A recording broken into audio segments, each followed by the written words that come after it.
Kian Hodak satu kubu mungkin dengan Mourinho, dengan Luis Enrique, dengan Pep Guardiola yang berapa kali mungkin kita sempat lihat juga di ruang ganti ngamuk-ngamuk juga 11-12 sama dia gitu. Jadi ya cocok-cocokan aja sih. Tapi kan rame juga di luar ada yang bilang, waduh, Super League OTW jadi Liga Petani gitu.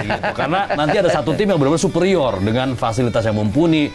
Persib sekarang aja secara finansial mereka udah bagus banget. Ditambah lagi kalau misalnya masuk ini Ustadz Mansur nih. Syekh Mansur nih. Belum tentu Boyan Hodak ini klop dengan timnas. Belum tentu berarti bisa iya bisa enggak ya? Bisa iya, bisa enggak. Betul. Karena kan levelnya beda nih. Ya.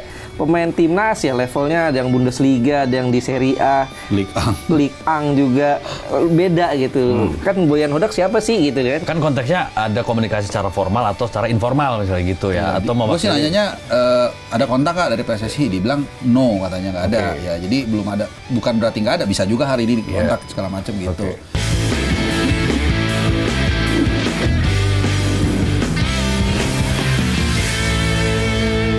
Ya, 9 win streak-nya Arsenal. Ya. Apanya 9? Win streak-nya 9 kan Arsenal? Gue kemarin kan seri 2 sama dari Sunderland. Oh sebelumnya? Menang, cuma kebobolan. Seri 2 sama. Di TV gue menang loh. TV lu memang beda emang. Beda. Udah mulai? Udah. Opening di mana? Bebas lah. Ini kamera banyak banget soalnya. Tumben. Oke. What's up you lockers, any kind of football lovers? Welcome back to Locker Room. Dan kalau misalnya di lapangan ada Fabio dan juga Rafael, ada juga Ronald De Boer, ada Frank De Boer, ada Gary dan juga Philip Neville. Di studio ada duo Haris. Apa kabar abang-abang semua sehat ya? Ya, sehat. Baik. Seger banget ya kayaknya habis mandi wajib ya. Oh iya bener ya. Iya. Hari. Bapak habis rapat partai. Iya ya. Banyak nih biru nih. Biru Iya bener. Oh mengharu biru. Simbol pangeran biru ya. Betul. Pas banget ya maksudnya. Memang nggak pernah habis kalau kita ngomongin pangeran biru ya. Ada aja rumornya. Salah satu yang lagi panas sekarang adalah soal Boyan Hodak. Waduh, karena Boyan Hodak nih udah makin kenceng di... Apanya nih? Diisukan. Oh, ya makanya kan gue perlu Sama jelas. teriakannya juga kenceng. Iya. Gue sapu terus. Oh iya bener teriakannya kenceng ya. Iyalah. Tapi kan ini jadi apa ya? Kalimat sakti yang membangkitkan motivasi para pemain. Kalimat sakti. Iya emang. Duo Haris nih. Oke. Ini kita bahas dulu ya bagaimana Boyan Hodak yang sekarang ini lagi dibicarakan ditarik-tarik nih, diseret-seret ke timnas. Ya maksudnya diseret-seret in a good way ya, karena capaian dari Boyan Hodak yang sangat luar biasa, tangan dinginnya, kejeniusannya, kehebatannya dalam meracik formasi dan juga memotivasi para pemain Persib Bandung, sehingga fans timnas ini kepincut, pengen banget timnas juga ditangani oleh Boyan Hodak, di mana saat ini masih ada kekosongan ya. Ini masuk abad kekosongan nih, kekosongan pelatih timnas. Tapi meskipun kemarin sudah dibantah ya oleh Kang Adit ya, Deputi CEO Persib Bandung, bahwa nggak ada tuh, ini nggak tahu nih siapa sih, akarnya dari mana sih rumor Boyan Hodak tarik ke timnas gitu ya. Tapi kita bahas dulu seperti apa Boyan Hodak sejauh ini dari capaian dan juga track recordnya, karena Boyan Hodak ini dianggap sebagai figur yang mengerti banget sepak bola di Asia Tenggara karena cukup lama di Malaysia. Kita lihat bagaimana capaian prestasi yang ditorehkan oleh Boyan Hodak. Juara. Waduh. Sepak bola kawasan dia sangat luar biasa. Betul. Kawasan spesifik Malaysia Tenggara. Asia Tenggara. Tuh. Iya, kalau mau juara Piala AFF ya orang yang tepat ini. Oh iya. Levelnya AFF. Karena ya kan Tenggara ya? Asia Tenggara, Kelantan di Malaysia, Johor, kemudian juga di Kamboja. Bahkan dia katanya punya rumah di Malaysia kan? Karena dulu sempat jadi CEO-nya Pineng ya. Ya. Dan juga pernah jadi ini pelatih timnas U19-nya Malaysia. Betul. Mengalahkan Indra Syafri itu, U19 Indra Syafri saat itu 2018 ya. Iya, betul 2018. Kita kalah di semifinal tuh waktu itu. Oke, artinya udah pernah timnas tapi belum pernah senior. Belum pernah senior. Apakah ini menjadi catatan buat Harpa? Ya kalau dibilang karena belum jadi nggak bisa ya nggak juga kan. Yeah. Kan semua pasti ada stepnya. Betul. Cuman balik lagi ke akar permasalahan awal, isu ini juga gue dengar dari salah satu kumpulan WhatsApp grup titik-titik pers lah gitu. Kalau nggak salah ya. Situ. Tapi ya nggak masalah juga gitu. Jadi ini belum official dari PSSI setahu gue, karena kalau berkaca dari pernyataan salah seorang esko, waktu ada satu isu kan dia bilang isu ini nggak benar karena belum ada rapat esko. Yeah. Artinya kalaupun ada informasi tapi belum ada rapat esko kan berarti masih mentah ya. Yeah. Nah tapi nggak apa-apa lah, ini hanya mungkin usulan dari manapun boleh, kan ada Bojan Hodak, ada siapa lagi tuh Timur Kapaze gitu. Tapi balik lagi ke soal Bojan, gue udah sempat ngangkat ini juga.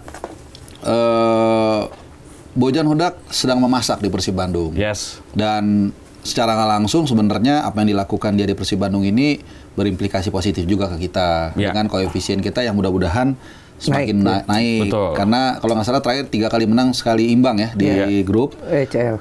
Di ACL 2 cukup stabil dan kita setiap minggu tuh kalau ada Persib main habis menang lihat koefisiennya naik segala macamnya. Ini menurut gua biarkanlah dia berkembang bersama Persib Bandung yang mungkin kalau kita nanti koefisiennya naik bisa berimplikasi ke klub lain juga, jatah kita naik gitu yang pertama. Yang kedua dia bagus dan cocok untuk melatih klub-klub Super League yang memang butuh keras kayak dia kan. Tapi atau timnas gitu. Apakah kalau timnas cocok? Gitu. Karena dia kan luar biasa strength banget kan. Kalau kita lihat mungkin nanti kan kita lihat. Tapi bukannya katanya nggak pernah marah sama pemain. Dia. Ya nggak usah marah juga udah serem kan. Dari cara dia ngomong gitu.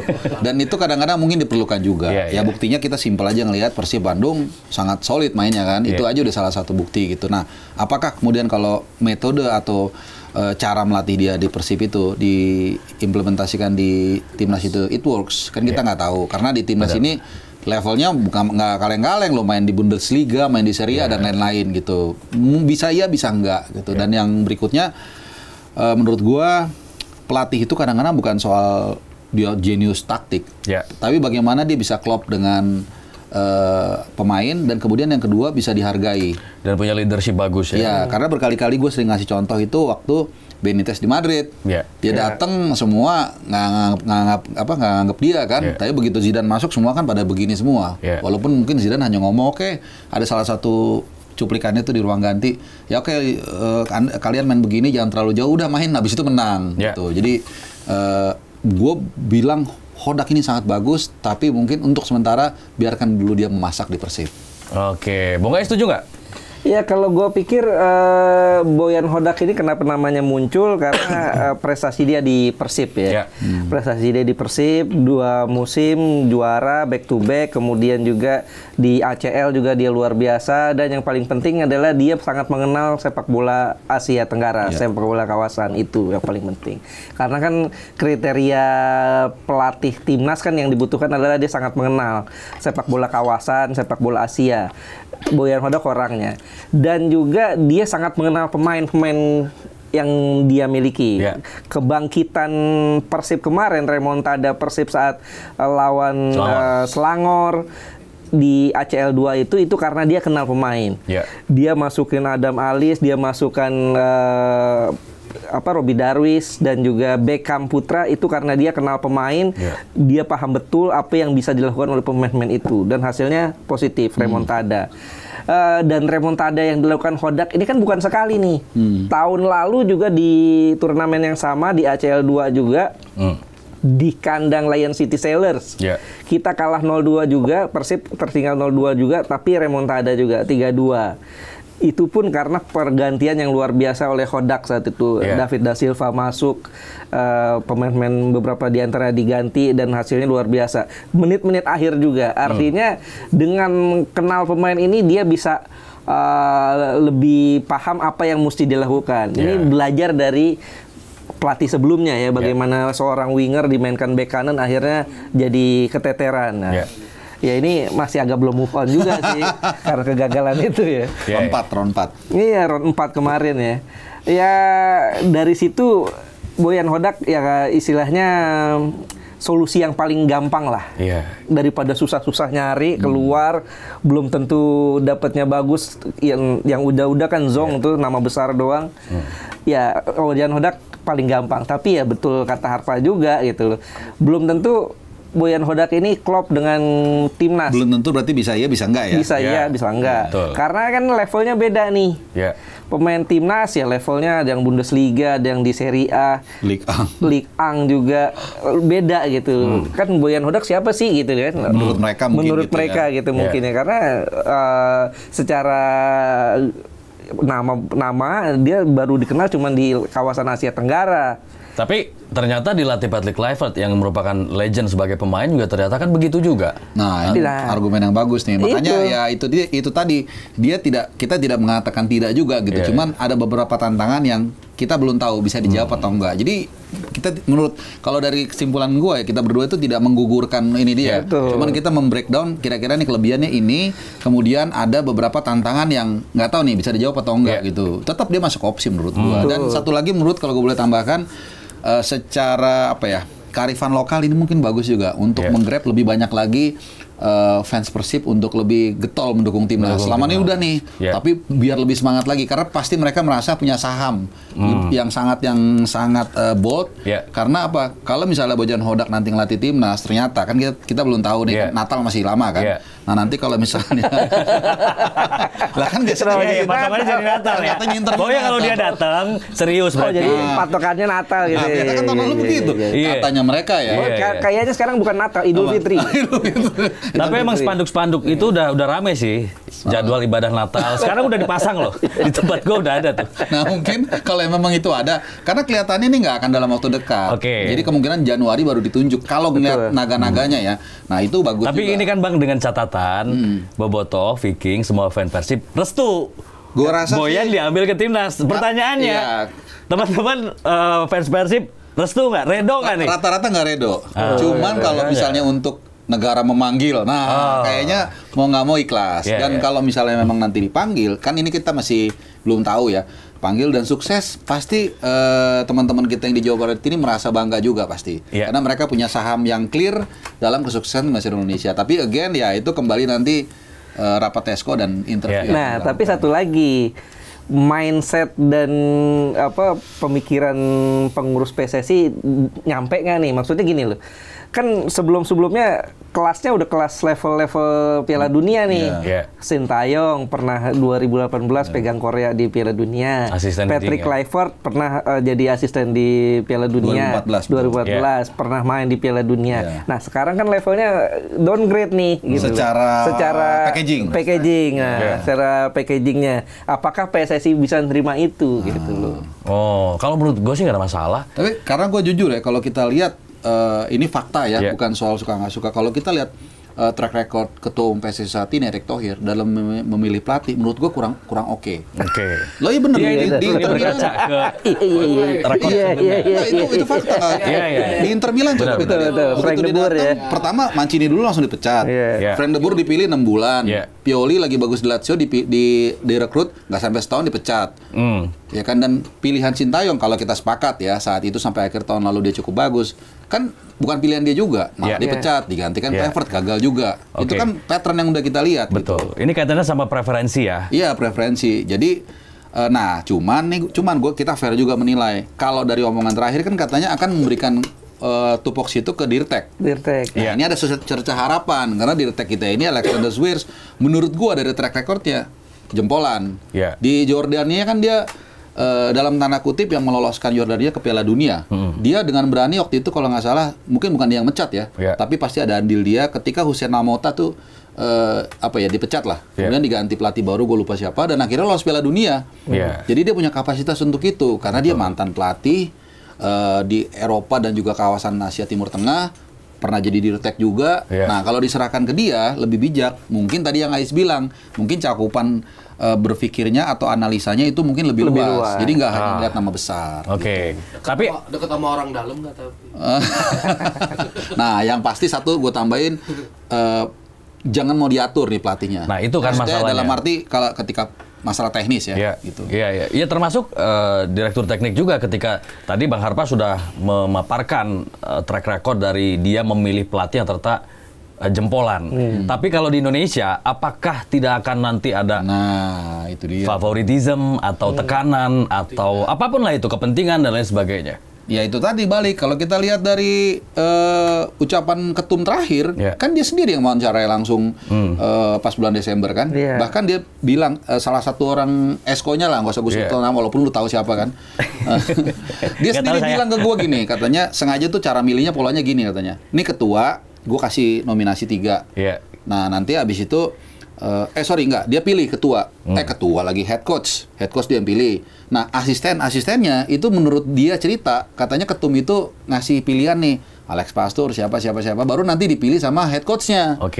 Gitu, dan ternyata kan nggak jalan juga gitu. Jadi dia punya metode yang menurut gua agak aneh. Jadi mungkin maksud dia itu manajemen konflik. Biar biar tidak mengkolonisasi seperti dulu era Sintayong. Kalau era Sintayong kan dipilih satu, dia sendiri yang milih anak buahnya. Jadi mungkin nggak bisa di-crack takutnya. Tapi ya ternyata itu nggak jalan juga gitu. Jadi ya itu tadi, serahkan aja ke ahlinya yang memang udah dipilih, udah dibayar mahal, Alexander Zverev, untuk berkoordinasi dengan BTN. Gue nggak terlalu tahu lah gimana SOP-nya ya. Nah, habis itu mungkin nama itu akan dirapatkan di ESCO yang sampai detik ini udah sebulan lebih tidak ada rapat ESCO. Apa yang kira-kira akan menghambat keleluasaan kita memilih pelatih sesuai dengan kebutuhan atau apapun lah itu? Apakah dari segi harga juga akan jadi kendala? Artinya apakah memang kita punya dana yang tidak terbatas untuk pelatih, misalnya harganya berapapun kita bayar, atau ini menjadi salah satu faktor juga untuk menimbang itu? Ya kalau gue pikir 2 kali pemecatan ini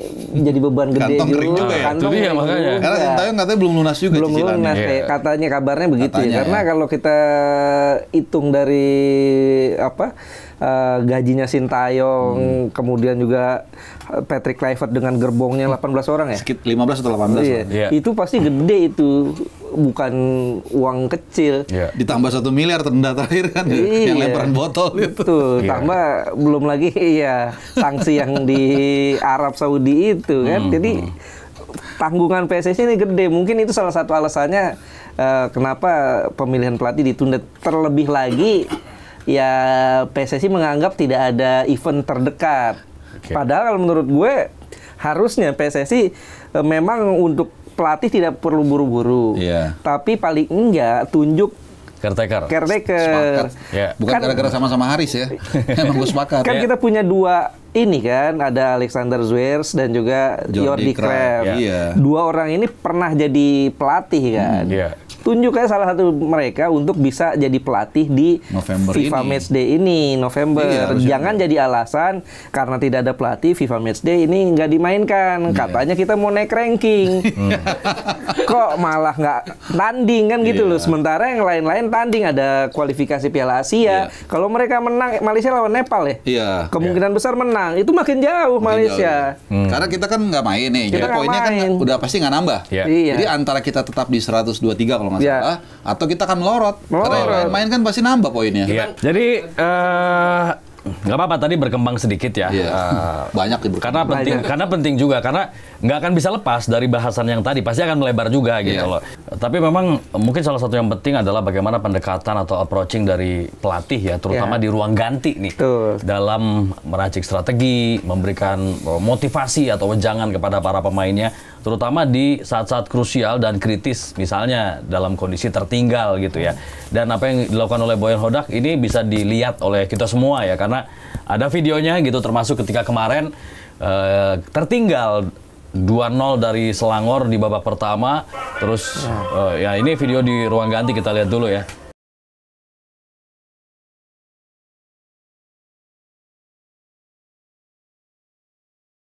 Nah, Luciano Goicoechea bilang bahwa Boyan agak lebih agresif kemarin katanya di ruang ganti. Nah, kita tadi udah lihat. Menurut kalian gimana pendekatan Hodak atau cara Hodak untuk memompa motivasi para pemain Persib? Ini masih lebih kurang agresif dibandingkan yang tahun lalu ya. Tahun lalu itu City ya? Sampai banting-banting. Waktu lawan Lion City itu sampai banting-banting botol segala macam itu. Dan tapi hasilnya Persib pas keluar dari turun minum itu kayak betul-betul maung gitu loh. Maung yang bangun tidur lah ibaratnya. Betul. Dan ya itu malah memang karakter Boyan gitu. Artinya yang dia lakukan ini bukan 1-2 kali, tapi memang kalau untuk timnas belum teruji betul ya, karena yang teruji sekarang kan masih di kawasan Asia Tenggara nih. Kalau dia naik levelnya ke Asia secara global aja, Asia yang lebih luas aja, apakah nanti kalau seandainya Persib ketemu Gamba Osaka misalnya, apakah bisa bagus juga, menang juga? Nah, itu kira-kira kapan tuh kita bisa lihat kita ini knockout? Kan kalau kita lolos knockout kan bakal ketemu tim-tim kuat dari Jepang betul, Nah, itu menarik tuh. Mungkin bisa jadi apa ya? Bisa misalnya sekarang keyakinan kita untuk melihat dia melatih timnas mungkin 40%. Tapi kalau mungkin dia habis itu meloloskan Persib ke knockout stage, ketemu tim-tim Jepang atau Timur Tengah dan bisa perform, mungkin naik lagi. Kalau nggak salah knockoutnya bulan Maret ya. Oh, Maret. Udah dan pelatih kayaknya itu. Kemungkinan dia ketemu Gamba Osaka masih mungkin ya. Bisa ketemu Ronaldo juga. Oh nggak, kalau Ronaldo di final. Karena kalau AFC ACL 2 tuh di ini dulu, Asia Barat, Asia Timur dulu. Iya, daerah kawasan dulu ya. Kawasan dulu. Kita Asia Timur nih kalau mau ketemu Ronaldo ya mesti di final ya. Di final. Tapi balik lagi ya, maksudnya kalau bicara Bojan Hodak, karena kan nih pelatih yang apa ya, yang ekspresif. Ya what you can expect dari orang yang lahir di Balkan di era pecahnya Yugoslavia. Kemudian dia keras. Banyak yang nggak tahu dia itu militer. Bapaknya juga tentara. Jadi tentara lahir di daerah konflik seperti Yugoslavia. Ya. Kebayang kan? Kebayang kayak gitu.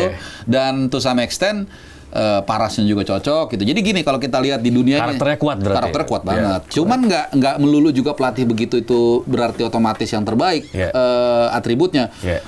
Harus sesuaikan juga dengan memang flavornya dia. Kayak misalnya tesis yang berlawanan, misalnya Ancelotti, Klopp. Ini kan yang pelatih tipikalnya tepuk punggung istilahnya. Maksudnya lu yang nice gitu ya. Mungkin untuk tim itu cocok gitu. Jadi nggak ada masalah. Ancelotti lu lihat mana pernah marah. Di interview pun suaranya berat, tenang segala macam, nggak berapi-api. Tapi cocok di Madrid. Beda style. Jurgen Klopp juga demikian. Ya Hodak satu kubu mungkin dengan Mourinho, dengan Luis Enrique, dengan Pep Guardiola yang berapa kali mungkin kita sempat lihat juga di ruang ganti. Ngamuk-ngamuk juga 11-12 sama dia gitu. Jadi ya cocok-cocokan aja sih pelatih dengan tim yang dibesut. Tapi memang kita nggak setiap hari lihat Boyan seperti itu kan.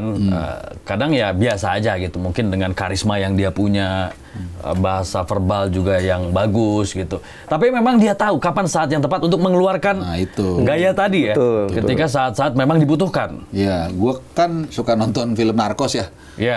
Tapi pantas Bapak backsoundnya pakai itu ya, intronya Tuyo. Iya. Jadi di situ kan ada si tokoh utamanya ini kan si Pablo ini kan. Dia segitu aja. Dia kadang-kadang bilang ada saatnya kita agresif, ada saatnya kita tenang juga gitu. Jadi walaupun dia punya karakter pembawaan seperti Hodak ini keras, ya bukan berarti setiap mau makan, ayo makan gitu, nggak mungkin, nggak harus setiap saat juga marah. Memang bener yang lu bilang, kadang-kadang pasti dia juga tahu psikologis pemain, itu yang paling dipentingin kan. Jadi sekali lagi flavor itu tiap pelatih punya gaya masing-masing. Tapi yang terpenting adalah misalnya contoh, gue deketin pelatih nih dulu, Fat lu lagi pulang dulu aja liburan 2 minggu. Kenapa coach? Ya udahlah, gue tahu lu punya masalah. Lu kan seneng digituin. Nah itulah yang banyak dilakukan oleh pelatih-pelatih. Bahkan kalau kita sering dengar kisah-kisah yang agak lebih sedikit berbeda tapi mirip itu kayak Romario, kalau nggak salah dia tuh mau ikut Karnaval Rio ya. Oke, gue kasih tapi lu golin 2, dia golin 2. Ya udah dia happy, seneng, mungkin party-party, begitu balik ganas lagi mainnya. Nah kayak gitu-gitu tuh. Jadi pelatih itu bukan hanya tahu ini gerak ke kiri, gerak ke kanan, 4-3-3 segala macam, tapi bagaimana justru yang paling penting adalah secara psikologi karena apalagi udah di level atas, secara kemampuan individu, memanam pertandingan mereka kan sudah oke semua. Tinggal bagaimana memotivasi mereka, menyentuh ini mereka. Dan salah satu pelatih yang jago itu seperti itu yang gue tahu Mourinho. Makanya pemain-pemain yang diasuh dia rata-rata bilang saya rela mati 2 kali buat dia gitu. Oke. Ini menarik nih, ketika Bung Harpa bilang bagaimana pendekatan yang benar-benar spesifik kepada setiap pemain. Kan ini personal banget ya. Beda treatmentnya gitu. Mungkin ini juga bisa dilakukan. Kayak David Moyes misalnya. Dia ke Grealish, yang pemain yang misalnya habis flop ya. Si David Moyes pengen meningkatkan motivasinya dan pengen mengeluarkan kemampuan terbaik. Karena dia tahu kemampuan dia tuh bagus gitu loh. Dia cuma ngomong, lu masuk, lakukan apa yang pengen kamu lakukan. Udah, nggak kasih banyak instruksi. Udah suruh bersenang-senang di lapangan gitu. Terus ada lagi misalnya kayak Luis Felipe Scolari gitu kan. Dia Big Phil. Iya, dia ke Ronaldinho, Ronaldo, Ini waktu Brazil ya? Adriano, Kakak. Ngumpul berempat karena terornya gitu kan. Setiap kali Brazil mau bertanding sama tim lain, berempat ini pasti ngumpul supaya kasih teror ke tim lawan. Ketika ngeliat, bintang-bintang pada ngumpul, lagi rapat nih, bahaya nih, kita bakal digempur. Itu sengaja mereka begitu. Nah, si pelatihnya bilang, kalian main sesuka hati kalian. Nanti saya ingatkan ketika ada perubahan skema atau ada perubahan strategi. Nah, artinya kan nggak harus rumit gitu loh. Iya, strategi atau pola bermain yang diterapkan oleh pelatih. Terutama ketika dia memiliki pemain-pemain hebat, pemain-pemain bagus yang rekornya udah terbukti. Nah, kita punya pemain timnas bagus di Eropa. Termasuk ada Kevin Dix, ada JIJS. Bisa nggak dengan pendekatan yang sama seperti itu? Ya mungkin aja ya. Cuman kan kalau kita nilai nggak bisa juga apple to apple ya. Karena yang tadi Fadli bilang kan ini levelnya level dewa ya. Ronaldo dan kawan-kawan Ronaldinho. Kita ada Ronaldo Kuate. Sementara kita ini pemain-pemain yang kita punya yang bisa dikatakan kelas A-nya itu kan rata-rata di belakang kan. Pemain belakang, JIJS, Kevin Dix. Sementara yang di depannya kalau menurut gue ini bukan kelas A. Verdong tadi di belakang juga. Iya, atau Verdong di belakang juga. Sementara yang di depan ini bukan kelas A ya. Ya bagus memang kalau kita nilai seperti Tom Hai, Ole, pemain-pemain yang bagus, tapi tentu mereka akan lebih terstruktur dengan skema yang pas gitu. Artinya memang kita butuh pelatih yang serba bisa ya, bisa dikatakan demikian. Dia bisa melakukan pendekatan tapi juga punya konsep permainan yang jelas gitu. Dan kalau dalam hal ini ya Boyan juga termasuk orang yang pas ya untuk bisa pegang tim seperti timnas dengan pemain-pemain yang ada, tapi memang balik lagi untuk level Asia ke atas gitu, level Asia Tenggara it's okay lah. Tapi Asia keseluruhan ini masih belum terbukti. Nah, tadi juga nambahin ya. Tadi gue sempat mikir ya, apa harus sebenarnya November ini kan gue agak menyayangkan nggak ada FIFA Matchday Senior gitu. Karena sebenarnya ini bisa dijadikan ajang untuk konsolidasi dan juga rekonsiliasi. Ngeri. Betul. Rekonsiliasi artinya hubungan komunikasi kan, federasi dengan fans yang memang lagi agak kurang kondusif. Konsolidasi juga untuk tim nasional ini supaya ini kan masih lama lagi, nanti Maret baru ada kan. Nah, tadi selain ad interim siapa namanya Zwiers dan juga Jordi Cruyff, apa nggak bisa? Gue nggak ngerti ya, si Bojan Hodak disuruh megang nih untuk dua FIFA Matchday. Nggak tahu memungkinkan. Kalau nggak salah di Kamboja pernah deh kayak gitu sih yang itu bisa ya. Kita juga pernah dulu waktu Jackson, ya? Qualify ya Jackson sama Rahmat Darmawan. Bisa juga juga kan? Berapa itu? Iya. Pernah bisa juga. Cuman kan? satu pertandingan itu. Nah, siapa tahu Arab Saudi. 2 pertandingan di GBK nih.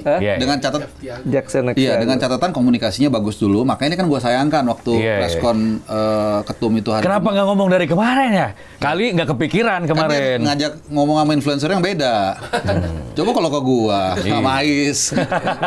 Ya kan bisa juga salah satu. Dan sekali lagi ini kan kita udah paham ini lokal, sekaligus untuk menggrab fans Grab dari apa Gojek untuk bisa melihat kira-kira sentuhan Bojan ini gimana sih November sementara aja gitu. Ya kan sekaligus untuk ajang rekonsiliasi. Sekalian test drive juga ya. Test drive juga, siapa tahu cocok. Kalau cocok kan gua rasa kalau untuk Hodak sendiri, yakin gue kalau dipanggil dia pasti bangga lah. Dia ngelatih timnas Indonesia yang lagi hype-nya lagi tinggi. Hype-nya lagi tinggi dan targetnya sekarang udah lolos Piala Dunia. Sih nggak mungkin nggak mau dia mah. Pasti mau. Ya kalau untuk Bobotoh mungkin ya benar dibutuhkan keridoan untuk lepas. Tapi mau lah gue rasa, walaupun berat mungkin. Iya. Tapi balik lagi nih, menarik dengan tipikal Boyan yang tadi ya punya gaya sendiri, punya karakter sendiri. Kira-kira pemain-pemain Eropa, Kevin Dix atau mungkin bahkan Miss Hilgers.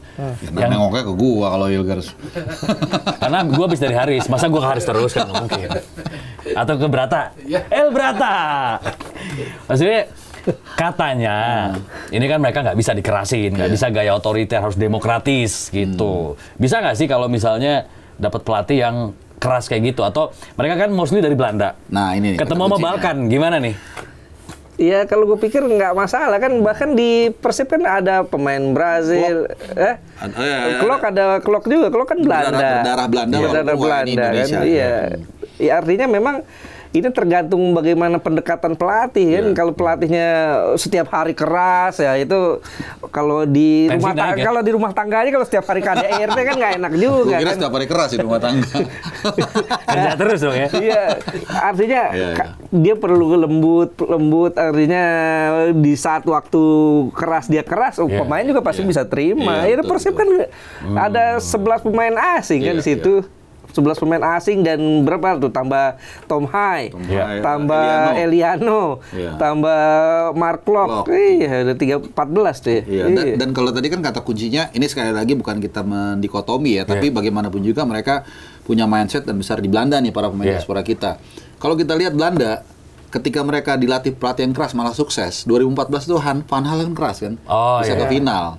Dan termasuk 74, 78 juga pelatihnya itu keras juga. Jadi kalau tipikal orang yang besar di Belanda ini kayaknya mungkin malah harus dikerasin. Walaupun kadang-kadang ada juga yang jadi pulang kan dulu kalau nggak salah di era pelatih siapa yang Clarence Seedorf atau apa pulang tuh gara-gara ribut sama pelatih gitu. Oh, nah kalau itu gini, jadi biasanya kalau pelatihnya yang kulit berwarna, yang putihnya itu biasanya berulah. Tapi kalau pelatihnya yang putih, nanti yang berwarna pemain yang berwarna ini biasanya berulah. Ini kata temen gue ya. Dan satu yang kedua apa ya? Antar kedaerahan itu masih kuat, terutama Rotterdam. Rotterdam ini kan paling agak beda sendiri kan. Jadi kalau pelatihnya itu pengumuman pemain nih, wah nggak ada pemain Rotterdam, bukan tim nasional kita gitu. Mereka tuh kayak gitu-gitu juga mirip-mirip kayak kita karakternya. Jadi mesti agak malah sebenarnya ya kesimpulan gue sih dikerasin tapi yang proporsional kata Ais bilang kan juga nggak mungkin juga dia tiap hari apa teriak-teriak terus kan. Orang gila. Kalau yang penting makan kambing kali ya. Iya urusan kayak gitu. Apa bisa dikerasin apa enggak ya? Lihat aja Persib lah. Persib kan udah gambaran miniatur timnas itu. Iya, pemain bagus lah. Bagusnya. Iya. Oke. Artinya mungkin kalau gua boleh simpulkan ya, kita bertiga nih mungkin sepakat ya bahwa Boyan sangat layak. Sangat kita pengen juga sih timnas dilatih Boyan Hodak. Dilatih Boyan. Tapi entah kapan timingnya dan entah juga apakah Persib akan melepas atau memang PSSI-nya juga akan memilih Boyan Hodak. Dan plus teman-teman juga redo nggak gitu ya Boyan Hodak. Boleh komentar ya. Menurut kalian gimana? Apakah Boyan boleh untuk melatih timnas? Redo nggak? Ikhlas nggak? Boleh ikutan komen ya. Oke, kita lihat juga rumor Persib yang akan diakuisisi Manchester City. Makin rame nih. Emang nggak pernah habis ya bahas. Jadi banyak orang yang mempertanyakan, ini podcast pada bahas Persib ya memang karena juga bahasannya nggak habis-habis ya. Selalu ada hal yang menarik. Makanya itu yang kita coba gali. Oke, kita lihat. Ini ada seorang Sultan nih, Crazy Rich Sheikh dari Mansur. Uni Emirat Arab. Ini bukan Ustadz ya, Syekh Mansur ya, bukan Syekh, ya? ini Syekh. Dari Uni Emirat, ya benar, Abu Dhabi kalau. Iya, CFG ya? Deputi, itu kan, Deputi Prince ya? Apa? City Football Group. Pokoknya Royal Family lah. Oh, ya. Dan ini ada beberapa klub besar dan juga ternama yang berada di bawah naungan City Football Group ini. Dan mungkin yang paling familiar adalah Manchester City. Betul. Terus ada juga New York City. Girona. Ada Girona. Palermo juga. Ada Palermo. Ada Melbourne City di Sydney. Yokohama Marinos. New York Melbourne City, ya. New York City. Mumbai juga. Ya, dan banyak lagi. Palermo tuh. Ini enggak ini. Oh itu apa? Itu Bahia. Ada di Brasil tim Bahia juga sama. Iya, Bahia. Ya. Tapi rata-rata biru ya, biru Ya. langit. Kalau menurut kalian apa untung ruginya kalau Persib join dengan CFG? Iya, paling enggak secara struktur lebih rapi. Karena yang sudah-sudah ya, klub-klub yang ada tadi seperti New York City, Mumbai City, kemudian juga Manchester City, Melbourne City ya. Melbourne City. Girona juga, Palermo itu semakin membaik ya. Kita tahu Girona kan sempat naik ke papan atas klasmen La Liga. Palermo juga bisa dikatakan melejit lah performanya. Kemudian juga dari segi fasilitas juga pasti bakal lebih meningkat. Kemudian juga akademinya juga bakal meningkat. Bagus ya. Bagus. Supposed to be. Ya, inilah yang gue pikir hal-hal yang kalau seandainya City Football Group ini masuk ke Persib ya. Dan juga terlepas dari betul atau enggaknya rumor ini, paling nggak kan kalau seandainya Persib dilirik ini kan berarti sepak bola Indonesia sudah mulai dilirik oleh investor-investor global, dan ini sebuah hal yang positif. Oke, kalau menurut Bung Harpa? Ini kan kayak kayak persekutuan atau apa namanya, sekutu lah gitu. Persekutuan, yang persekongkolan jahat ya. Bukan, persenggolan tuh konotasinya negatif.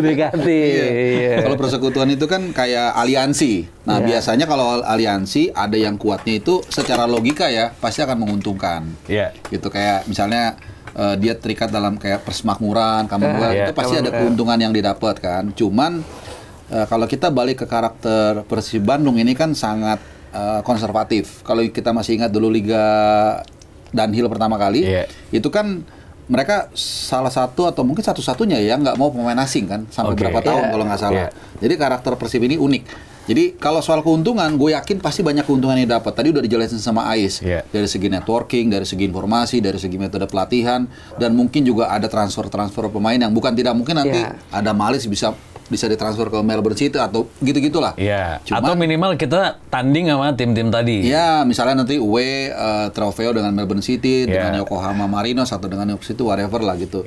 Cuman kan kadang-kadang untuk keluar dari konservatisme pendukung Persib ini kita nggak tahu nih. Kadang-kadang orang gua nggak apa-apa deh. Kayak gini-gini aja, yang penting gua bahagia, nggak terafiliasi dengan siapapun. Nah, kita kan nggak tahu. Cuman kalau menurut gua, kalau mau maju ini kesempatan yang positif. Cuman pasti ada give, ada take. Betul. Ada take, ada give. Jadi mungkin ada kebebasan yang selama ini di Persib itu didapatkan, entah apapun itu, pasti nggak akan mungkin 100%. Oke. Gitu. Contohnya apa? Take and give-nya? Ya kalau take-nya mungkin kayak tadi yang udah dijelasin Ais, yang dia give ya mungkin mungkin ya untuk lalu keuangan mungkin nggak bisa seenaknya dia. Kalau dulu misalnya bisa untuk alokasi ini sekarang mungkin nggak bisa gitu. Pasti ada lah, nggak mungkin nggak. Namanya orang nyetor dana ke dia, masa dia nggak boleh ada suara, kan nggak mungkin. Nah itu cuman take and give ini lebih banyak positifnya atau enggak kan itu aja. Karena nanti tinggal ditimbang aja ya. Tapi kalau dari yang udah kayak misalnya tadi tim-tim lain ya, apa Girona, New York City kah, Melbourne kah, dan lain sebagainya, apa yang kira-kira benefit yang mereka dapatkan dan give apa yang mereka ada ini nggak? Ya kalau dari performa tadi kan Aris udah jelasin juga tuh kayak. Tapi nggak semuanya gacor loh. Ya itu kan udah pasti lu nanam pohon 10 ada aja 1-2 ini. Itu kan banyak faktor yang lain. Tapi secara umum pasti meningkatkan potensi klub-klub ini untuk lebih sukses. Gitu. Dan yang dibeli ini kan bukan tim-tim yang kuat sebenarnya. Yang di luar yang mau dibeli Persib ya. Kayak Girona ya. Girona, terus Palermo, Melbourne City. Persatuan Sepak Bola Cengkareng. Itu beda. Oh, Bapak kan ini Kendil. Persi Kendil. Masih ingat aja lo.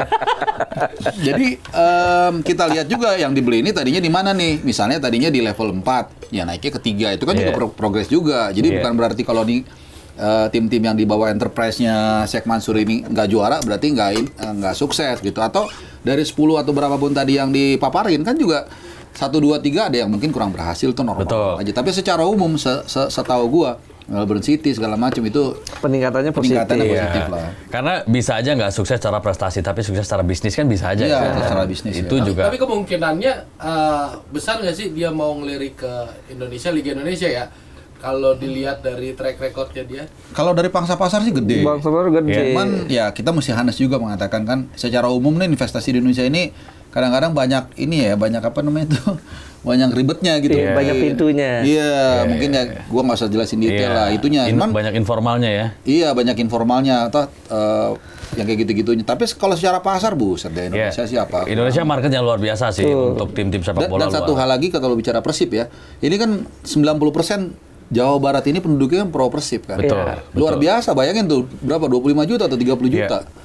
Iya, artinya memang ini salah satu bukti bahwa Indonesia adalah market yang potensial untuk taipan-taipan dari luar yang mengelola klub sepak bola. Adalah banyak akun sosial media mereka, Instagram mereka sering posting dengan bahasa Indonesia. Itu jangan salah. cara mereka mendekati market mereka gitu, supaya market mereka itu semakin loyal gitu kepada klub-klub tadi. Dan ini sebenarnya timbal balik sih, mereka dapat market di kita, tapi Persib juga bisa saja membuka market baru di luar negeri gitu kan. Popularitas Persib juga akan semakin meningkat kalau misalnya brandingannya dengan Manchester City. Kan ini juga harus ada simbiosis seperti itu kan, yang saling menguntungkan. Artinya kalaupun nanti misalnya jadi kerjasama ini, mudah-mudahan memang menguntungkan bagi semua pihak ya. Tapi kan ramai juga di luar, ada yang bilang, waduh, Super League OTW jadi Liga Petani gitu. Karena nanti ada satu tim yang benar-benar superior dengan fasilitas yang mumpuni. Persib sekarang aja secara finansial mereka udah bagus banget. Ditambah lagi kalau misalnya masuk ini Ustadz Mansur nih. Syekh Mansur nih. Syekh Mansur. Makin-makin kan. Nah, gimana menurut kalian soal potensi Liga Petani? Atau faktanya nggak semuanya yang dibawa Enterprise CFG tadi juga gacor-gacor kok, nggak juga gitu, atau gimana? Ya kalau gue lihat, ya kita belajar dari Malaysia ya. Malaysia JDT itu setelah dapat investasi luar biasa, mereka jadi gila ya. Bahkan dalam beberapa tahun terakhir itu JDT selalu juara lah. Yang dikejar oleh tim-tim lain seperti Selangor itu adalah peringkat 2 untuk tampil di Asia. Nah, tapi kalau gue yakin kenapa, gue nggak tahu kenapa gue yakin bahwa Indonesia nggak akan terjadi kayak gitu. Bahkan kalau Indonesia ini persaingannya menurut gue ya lebih gila ketimbang lebih dinamis ketimbang Eropa bahkan. Iya sih. Ya, tim sekelas Persik bisa mengalahkan Persib misalnya, ataupun tim Persija bisa takluk di mana gitu, di Papua atau di mana. Artinya memang kita lebih kompetitif ya. Kita lebih kompetitif. Banyak hal yang membuat kita lebih kompetitif ya. Selain pemain, letak geografis juga antara perjalanan dari Sumatera ke Papua ini yang bikin akhirnya tim-tim tamu juga nggak mudah menang di kandang lawan. Ini yang menurut gue Indonesia nggak akan menjadi Liga Petani. Ya, kalau untuk saat ini memang nggak. Cuman mungkin untuk antisipasinya ini berarti tugas PSSI dan operator untuk membuat jangan sampai terjadi seperti Malaysia.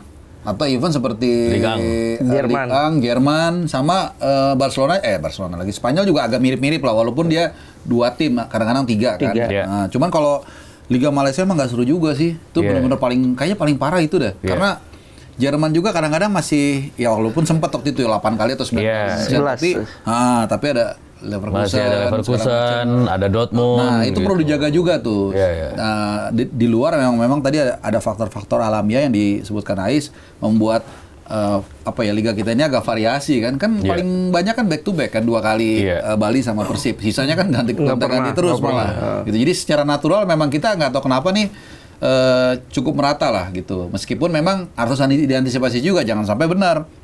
Bukannya nggak dukung Persib ya, cuman kalau nanti terlalu Persib juara 10 kali kan juga kurang seru. Jadi gimana caranya kompetisi ini bisa merata, dan kalau merata tuh lebih bagus. Artinya lebih seru dan lebih menarik dan bisa mudah-mudahan bisa melahirkan banyak pemain dari berbagai tempat kan. Iya. Tapi kabarnya bukan hanya CFG ya yang melirik Persib. Ini ada beberapa enterprise besar juga ya. Kayak apa sih, Allianz misalnya yang menaungi Bayern Munchen dan juga Juventus misalkan mereka. Allianz ya, gue dengar Alien. Oh iya. Udah ganti ya? Alien dari planet lain. Allianz. Plurer. Terus yang megang grupnya Shopee juga, yang megang lain City Sailors juga katanya pengen juga. Kalian dengar nggak? Iya, gue pikir wajar sih. Persib apalagi sekarang udah gacor kan di ACL 2. Jadi, dan pangsa pasarnya juga gede tadi kata Harpa ya. Artinya memang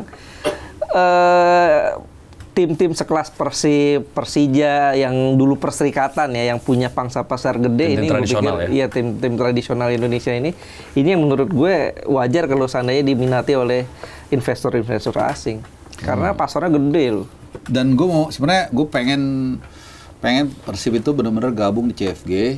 Kenapa? Karena nanti kita akan lihat nih, ada 3 kategori tim yang dimiliki di Indonesia. Satu yang tradisional, maksud tradisional itu dibiayai oleh orang-orang yang punya duit lah, mungkin seperti Borneo, which is nggak ada masalah juga sebenarnya. Satu lagi yang udah listing seperti Bali United satu-satunya kan. Dia kan yang buka saham tuh. Iya. Ya, so far IPO. sih lumayan sukses ya, 2 kali walaupun sekarang agak lagi turun. Nah, satu lagi yang tergabung dalam aliansi besar. Nah, ini kan ada 3 macam nih. Nah, nanti dari 3 ini kita akan lihat nih metodenya tuh mana yang paling bagus. Atau jangan-jangan 3-3-nya bagus, kan bisa juga gitu. Jadi menurut gua kalau Persib gabung dengan CFG akan menghadirkan variasi kepemilikan yang menarik lah gitu. Iya. Oke, ini masih rumor sih ya. Kita akan sama-sama tunggu ya nanti akan kelanjutannya seperti apa. Kalian setuju nggak kira-kira Persib bergabung dengan City Football Group? Boleh ikutan komen ya. Lanjut lagi nih, kita lihat dulu persaingan dari Super League di musim ini, di mana ada satu penantang Persib yang punya misi hat-trick, tapi sekarang kita lihat bagaimana Borneo FC begitu dominan dengan rekor 100% kemenangan. Win streak-nya luar biasa. 10 match ya. 10 kemenangan. Rinciannya 6 kandang, 4 tandang dengan mencetak 23 gol dan hanya kebobolan 4 kali. Artinya lini depan mereka sangat tajam, sangat produktif, sementara lini pertahanan mereka sangat kokoh. Ya, gue pikir ini Borneo bisa seperti ini ya karena proses ya, karena kita tahu Borneo dalam beberapa tahun terakhir memang potensinya cukup bagus ya. Bahkan mereka itu 2 musim lalu ya, 2003-2004 harusnya juara. Cuman karena sistemnya ada Championship Series. Mereka regular series juara kan? Regular series sudah juara. Benar. Pekan sebelumnya kan? Benar. Jadi karena waktu itu regulasinya ada Championship Series, mereka nggak jadi juara. Siapa tuh yang bikin regulasinya? Balik lagi. Nah, yang penting sekarang formatnya sudah dikembalikan. Nggak, ini kan kabar baik loh buat kita semua juga gitu. Akhirnya kembali sehat nih. Tuh, sekarang panggilan FC. Sekarang pertanyaannya mampu atau tidak Borneo bisa menjaga tren ini. Karena kan kalau kita lihat di negara-negara Eropa lah ya, klubnya Harpa kan. Gue udah nunggu nih. Klubnya Harpa kan dia jagain trofi doang kan. Cuman awal-awal doang kan. Itu dari zamannya Arsene Wenger asli. Zamannya Arsene Wenger sampai sekarang tapi kan. Tapi kayaknya ini saatnya. Kan? Nah, dan sekarang kebetulan begitu kan, masih ada kesamaan lah, ada di puncak klasmen juga. Katanya lagi kedinginan ya? Lagi kedinginan di puncak. Nah, Borneo apakah bisa lepas dari paradigma itu, jagain trofi atau bisa stabil, konsisten menjaga performa mereka sampai akhir musim? Karena biasanya kan kita bisa lihat ya bagaimana nanti kalau ada 1-2 pemain yang mulai cedera. Ini atau mulai ada pressure ya, ada pressure dideketin. Ini tentu akan jadi turbulensi yang hebat buat Borneo. Tapi kalau kita lihat kesempatannya sebetulnya ada pada Borneo nih untuk bisa jadi juara musim ini. Karena Persibnya lagi sibuk. Lagi sibuk di Asia. Tapi kan Persib walaupun sibuk skuadnya dua-dua. Betul, kedalaman skuad itu bagus. Skuadnya dalam tetap yang namanya konsentrasi terpecah kan tidak mudah gitu. Artinya kalau seandainya Borneo mau juara ya jaga konsistensi itu. Kalau nanti ada yang cedera, apakah rotasi yang dilakukan pelatih mereka Fabio Lefundes bisa stabil atau enggak ya. Inilah ujiannya. Gitu. Terus kan tantangannya bukan cuma Persija, Malut, yang lain-lain gimana? Kan sama juga mereka juga baru punya 10 pertandingan lah, artinya nggak bisa juga kita bilang Borneo udah juara di musim ini. Dulu kalau nggak salah beberapa musim lalu Chelsea tuh 6 pertandingan selalu menang tuh. Tapi akhirnya bahkan ada anekdot bahwa gaya main di era Carlo Ancelotti saat itu bagaikan di PlayStation gitu. Iya, gaya mainnya kayak di PlayStation, enak mengalir. Tapi setelah itu pertandingan ke-7 ke-8 mereka anjlok, akhirnya nggak juara. Jadi kalau prinsipnya liga itu bukan how you start the game, tapi how you finish the game. Karena selalu itu kata-kata Ferguson gue nggak pernah lupa. Dia di sebuah kuliah umum di Irlandia, gue baca waktu itu di koran The Sun, dia bilang gini, gue kalau setengah musim awal gue santai aja, bikin salah tuh wajar, tapi setengah musim kedua zero tolerance. Makanya kan berapa kali kita tahu kan 95 dia ngejar Blackburn, terus 2009 kalau nggak salah dia ngejar Liverpool, banyak lah beberapa kali dia tertatih-tatih. Kalau nggak salah 2009 itu bahkan 2008-2009 tuh Liverpool udah unggul double digit sampai bulan Desember. Tapi Januari dia cywar tuh sama si Rafa Benitez. 1 bulan tuh Januari Liverpool nggak dapat kemenangan sama sekali. Kemudian MU tuh ngejar dan akhirnya juara. Dan di balapan pun kalau mau agak sedikit meluas ya, ini sering dilakukan Schumacher. Kadang-kadang dia startnya ini aja, diikutin terus. Setiap belok lu ngeliat di kaca spion, gila Schumacher buntutin gua. Begitu sekali lu lengah di balap selesai. Nah, prinsip Borneo itu juga ya kalau kita bicara Borneo jangan seperti itu, di depan terus atau Arsenal juga sama kan. Di depan terus. Tapi begitu lu kena pressure dikit ya biasanya sama City nih. City juga lagi bangkit kan. Kemudian dihajar. Nah, Borneo kita nggak tahu. Betul. Kayaknya Chelsea juga bakal nyalip tuh. Berat kalau Chelsea 4 besar aja. Jadi Borneo kita nggak tahu. Saingannya betul.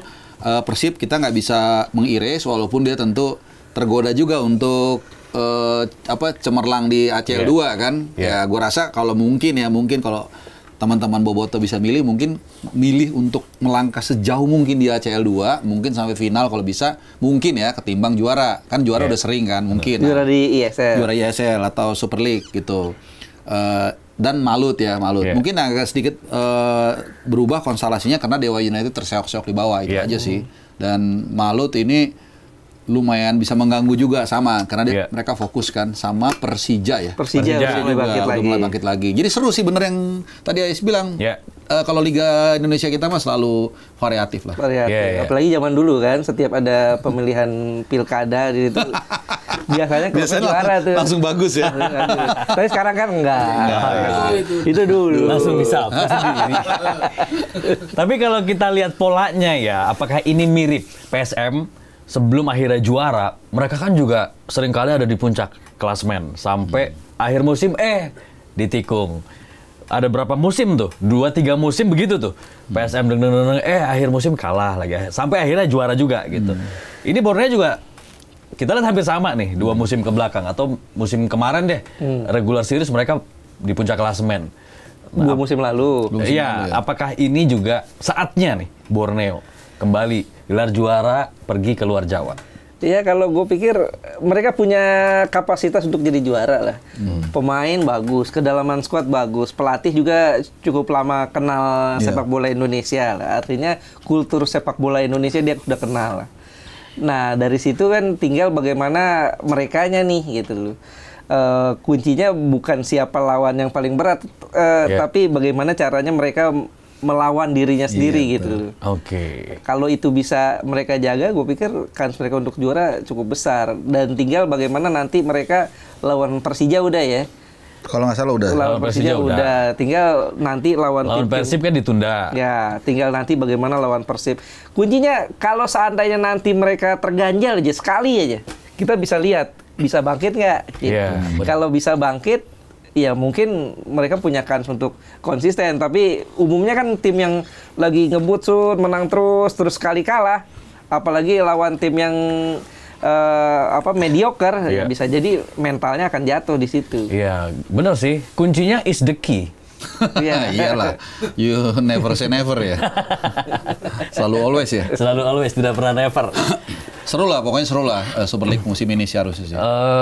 Tapi kalau kita lihat ya, Borneo mungkin sudah membuktikan mau tim gede, mau tim kecil, mediocre semua udah mereka kalahin. Paling ya lawan Persib aja yang nanti apakah ini akan menjadi ajang pembuktian atau yang namanya ini liga, nggak perlu kita ngalahin tim gede selama kita menang lawan tim lain, tim kecil ya kan? Sebenarnya mentality untuk juara itu lu nggak boleh terpaku dengan rival utama lu. Betul. Itu gue inget banget 2 orang yang ngomong, Batistuta di Roma waktu dia pindah ke Roma. Kan gue suka Roma juga.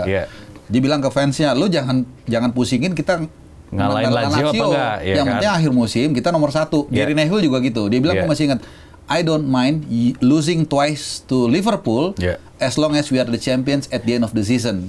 Itu yang mentalitas itu kan. Jadi Borneo itu tadi yang gue bilang tadi. Jadi mau lu kalah 2 kali dari Persib, yang penting kalau 30 pertandingan lainnya lu menang terus, lu paling atas ya udah lu juaranya gitu. Itu aja mental. Nah, mentalitas itu kan kalau untuk tim yang belum pernah juara, mungkin dia masih belum dapet gitu loh. Dan yang kedua, kalau dia udah ketekan dikit, udah tadinya beda 10 poin, tiba-tiba beda 4. Terus ntar pekan depan ketemu apple to apple, kalah, wah langsung goyang mentalnya. Nah itu yang biasanya menjadi tantangannya. Nah di situ tuh menurut gua key-nya atau kuncinya kalau bahasa lu tuh di pelatihnya.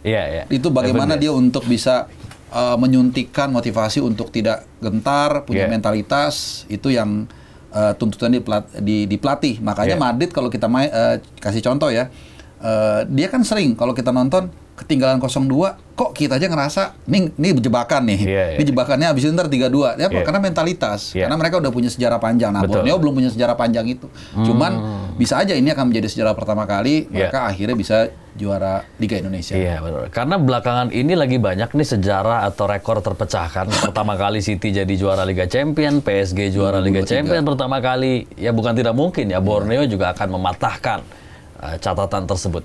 Kita akan tunggu bagaimana persiapannya. Lefundes perlu dipanggil timnas? Semuanya aja dipanggil timnas. Ya kan? Begitu kandidatnya udah ada kan tinggal proposalnya lah, gitu kan. Apa namanya, program-programnya gitu tinggal dipilih. Oke, ini lanjut kita ngegosip nih ya. Triggernya satu bridgingnya di situ ya, dari Lefundes itu. Padahal lanjut ngegosip pelatih timnas lagi nih. Selain nama Boyan Hodak, ada juga Timur Pradopo. Timur Kapaze. Timur Kapaze. Gua kasih jeda supaya bisa di-cut tadi. Itu di mana-mana tuh ngomong Timur Pradopo. Karena gua kasih jeda biar bisa di-cut. Tapi nggak gua cut. Nggak di-cut lo, ayo lo. Siap, jendal. Ayo lo. Selain Boyan Hodak, tapi ada juga nama-nama lain seperti Timur Kapaze. Mungkin Bapak udah intens nih kontekan. Bung Ais juga mungkin udah kontekan langsung sama Coach Timur ya. Panggilnya Coach Timur apa Coach Kapaze? Iya, terserah lah. Tergantung keakraban. Iya, tergantung keakraban. Jadi Coach Timur, ikrip banget ya. Sudah menyatakan mundur, sudah mengajukan surat pengunduran diri kepada Federasi Uzbekistan ya, dan sudah diterima. Federasi juga menghormati keputusan. Terus Timur Kapaze juga menyatakan terbuka nih, gue nganggur nih sekarang, free, gue bebas nih sekarang, kalau mau dipanggil ayo berangkat. Menurut kalian gimana? Kalau ini gue sedikit pandangan gue ya, nanti kita elaborasi aja. Apa iya serunut itu gitu loh? Apa mungkin jangan-jangan sebenarnya sudah ada komunikasi antara PSSI misalnya dengan Timur Kapaze hingga yaudah setelannya gini nih, lu mundur dulu atau gimana? Sebenarnya dia sudah kasih informasi sekitar mungkin 3 minggu lalu, gue lupa.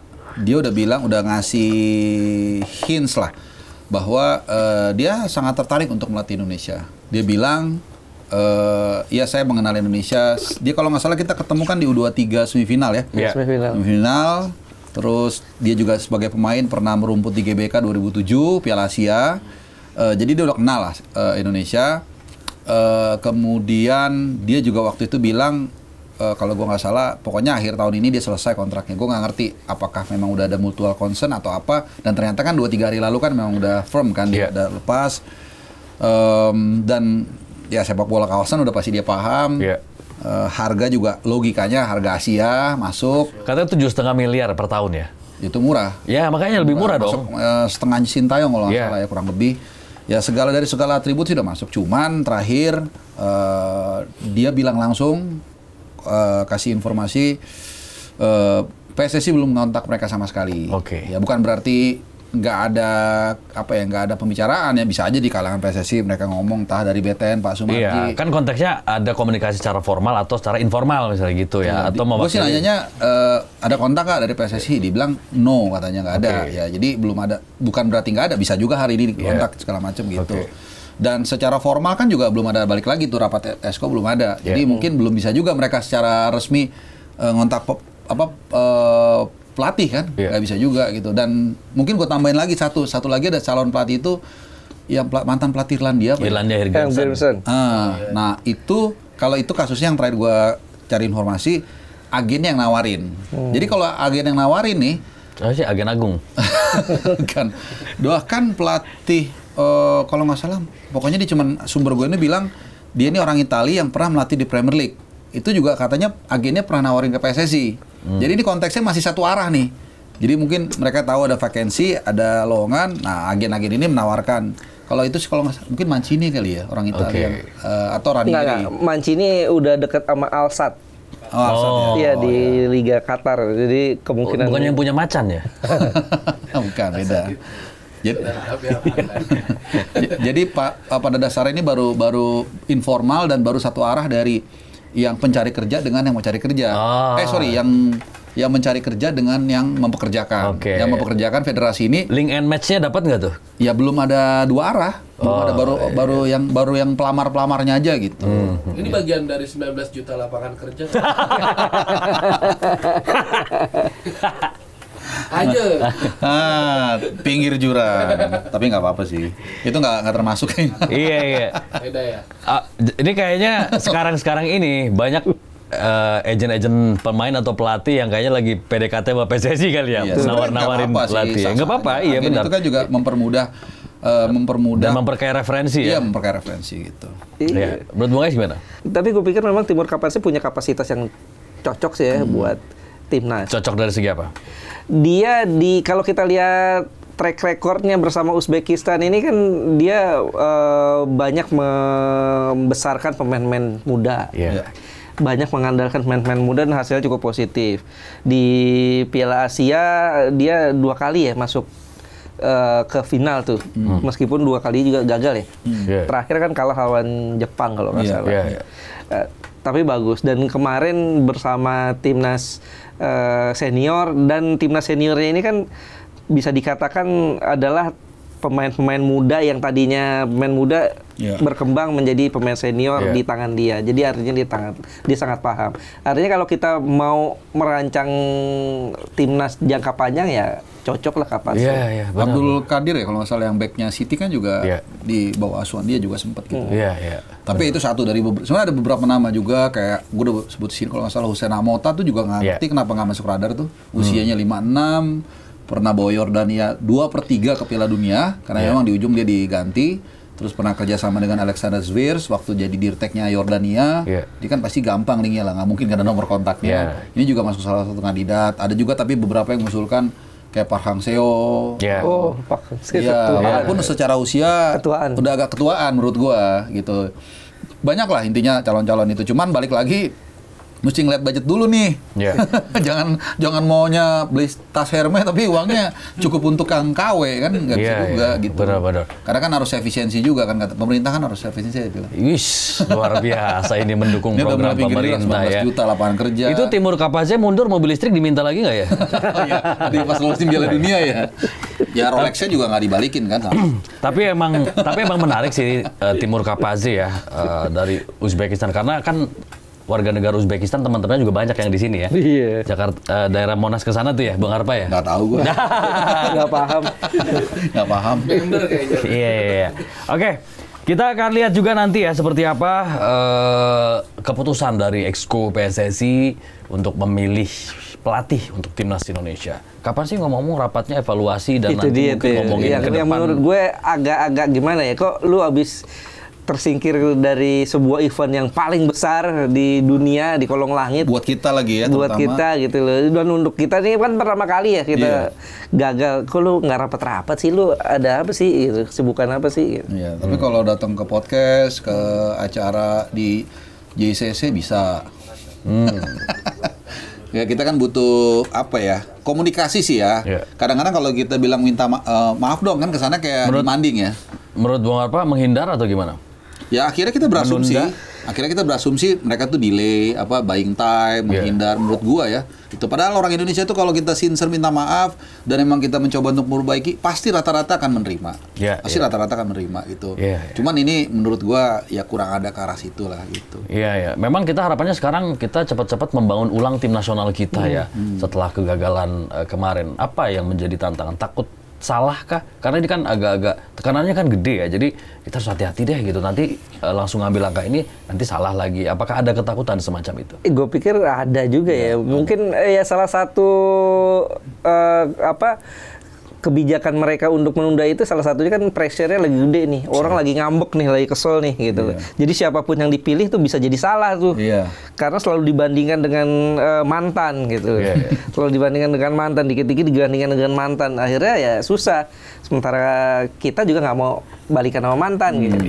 Tapi gue rasa benar tuh, harusnya kalau ditunjuk Alexander Zverev mungkin jalan tengah kali untuk sementara gitu harusnya. Caretaker ya. Dan secara biaya kan juga gua rasa nggak tahu ya apakah ada ya paling add-on lah tambah dikit mungkin ya. Iya, benar. Mungkin dan akhirnya orang lihat track record dari Alexander Zverev dan Jordi Cruyff ini kan nggak ada red flag lah menurut gua gitu. Yeah. Jadi itu jalan tengah kan. Oke lah kita paham, kita juga nggak bisa ngotot buru-buru dipilih. Tapi juga kalau nggak dipilih juga ini gimana nih jalan tengahnya nih nggak ada gitu.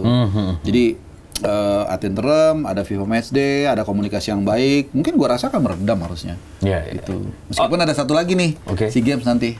Mungkin itu bisa jadi pelipur itu dia. Makanya Pak Sumarji kan juga bilang satu-satunya obat untuk kita melupakan yang kemarin kegagalan itu adalah dengan meraih medali emas lagi di SEA Games. Mudah-mudahan kita bisa mempertahankan medali emas di SEA Games 2025. Oke. Bukan menang lawan Mali ya? Bukan. Lawan Mali. Mali tong-tong. Oke. Tapi tahan dulu Pak, sebentar satu lagi. Ini terkait rapat Exco yang nggak digelar, katanya ada gosip-gosip. Mungkin Bang Harpa ada infonya nih. Gosip-gosip Exco yang mulai pecah nih antara kubu-kubu satu sama kubu berikutnya. Kita hanya bisa meraba-raba karena kita kan nggak tahu kan mereka kan nggak ada statement resmi kan, jadi kita hanya meraba-raba. Tapi logikanya nggak mungkin lah mereka satu suara persis sama gitu, pasti berbeda ada. Nah perbedaan ini seperti apa, komposisi proporsionalnya berapa banyak, kita nggak tahu. Akhirnya kita hanya mengasumsi, bahkan takutnya melebar menjadi suzon kan bahwa oh jangan-jangan takut nih kalau rapat Exco nanti hasilnya misalnya tidak sesuai dengan keinginan salah satu orang di sana atau berbeda. Kita jadi pikirnya kemana-mana gitu. Makanya gue bilang kalau komunikasi itu dirilis dengan apa adanya, pasti ada satu dua yang nggak setuju. Teman secara umum orang akan menghargai. Jadi balik lagi gue agak menyayangkan tidak ada rapat Exco gitu. Iya. Oke. Dengar-dengar Ultras mau aksi ya? Karena 5 hari tuntutan belum ada tanggapan segala macam. Ya goreng terus. Tapi nggak apa-apa sih gue ikutan deh. Katanya besok ya? Iya. Hari Jumat Iya. Besok kalau gue bilang silahkan aja orang menyampaikan aksi sih. Itu kan bagian dari demokrasi. Nggak ada masalah. Silahkan aja. Apa goal dari aksi ini? Dan kalau kalian harapannya gimana? Iya, gue pikir sih inilah paling nggak cepat evaluasi lah. Kan sekarang udah sebulan lebih ya. Sebulan lebih dari kegagalan kita ke Piala Dunia. Udah waktunya lah dikasihkan penjabaran hasil evaluasi itu apa. Dan next-nya gimana gitu. Yang penting kan bukan kegagalan kemarin, tapi what next gitu. Terus ada lagi yang minta udah boomer-boomer di Exco pada mundur aja, ganti yang lebih segar, yang lebih energik, yang lebih fresh gitu. Terus kalian gimana? Ya kalau memang gini loh, gue berkali-kali mengatakan kalau memang ada yang bagus pasti kita apresiasi. Tapi when it comes mereka udah nggak perform lagi dan ada mekanisme untuk mengganti, itu normal aja dalam demokrasi. Ya presiden juga kan nggak selamanya. Ada waktunya juga kan selesai. Ada setiap orang ada masanya, setiap masa ada orangnya. Jadi itu bukan sesuatu yang haram menurut gue untuk melakukan reformasi atau perubahan gitu. Bijak banget ya. Bijak banget. Berarti Anda siap menunggu sampai Kongres 2027? Kalau di sini bijak. Anda siap menunggu sampai Kongres 2027? Atau pengennya mendorong sekarang juga? Ya, kalau bisa sekarang kenapa nanti? Kau berbanding terbalik dengan komen sebelumnya? Ya kan aspirasi kan. Oh iya. Kalau nggak diterima, gue nggak maksa. Gue kan menyampaikan aspirasi. Udah. Kita tiket lawan Mali aja kita mendingan yuk. Kita dukung timnas U23 menghadapi Mali dan juga mudah-mudahan di SEA Games juga tampil gacor. Gacor.